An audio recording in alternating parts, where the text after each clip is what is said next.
drew attention to himself. People spotted him getting out of his vehicle, putting on tactical gear with a rifle in his hand. 2 calls were made to 911.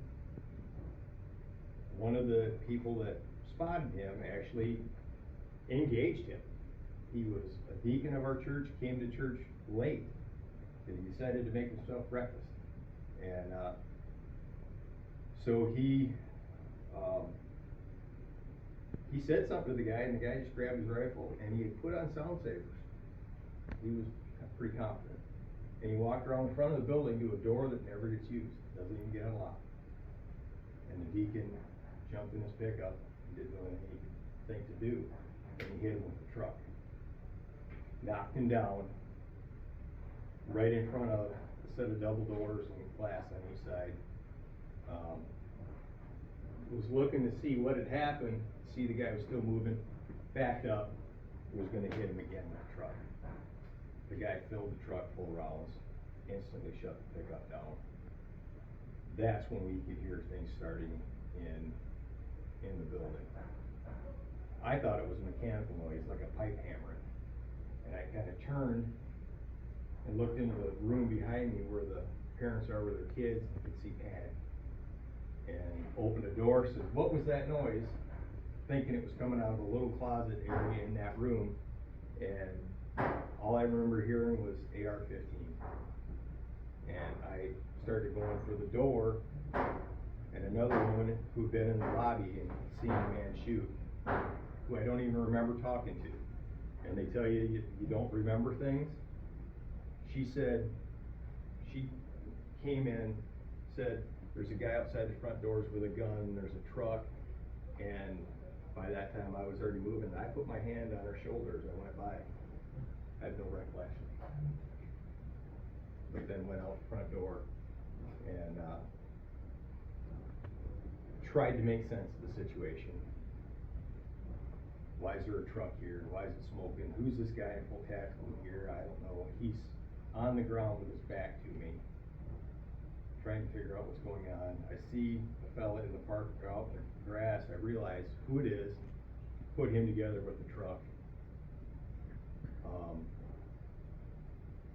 For some reason, after the first shots, there was another safety team member who was way at the other end of the building getting a cup of coffee.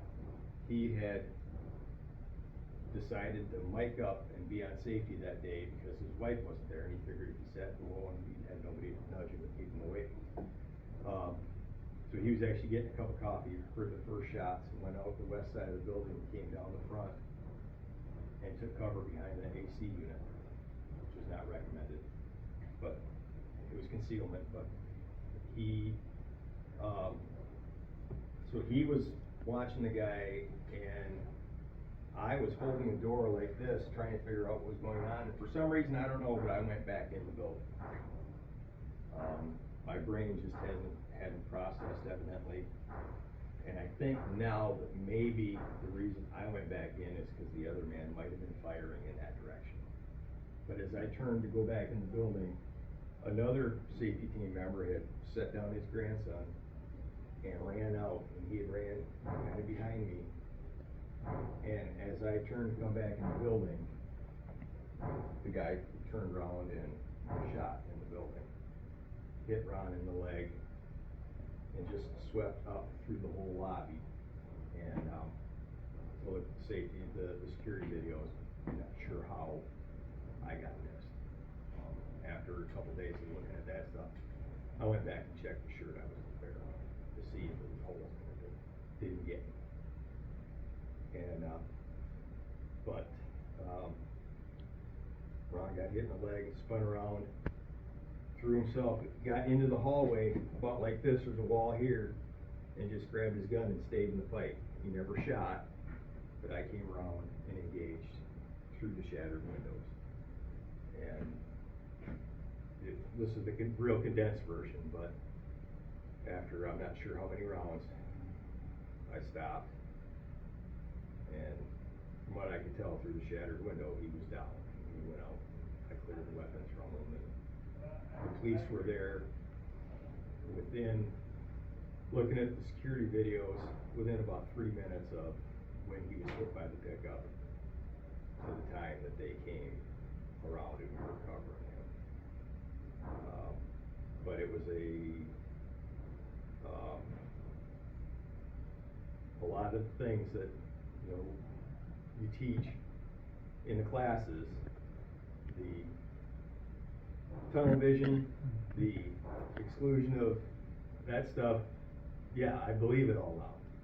It's all, I know it all, and it took a long time to put pieces together and recall how things actually work. Like I said, I still don't remember putting my hand on Carol's shoulder.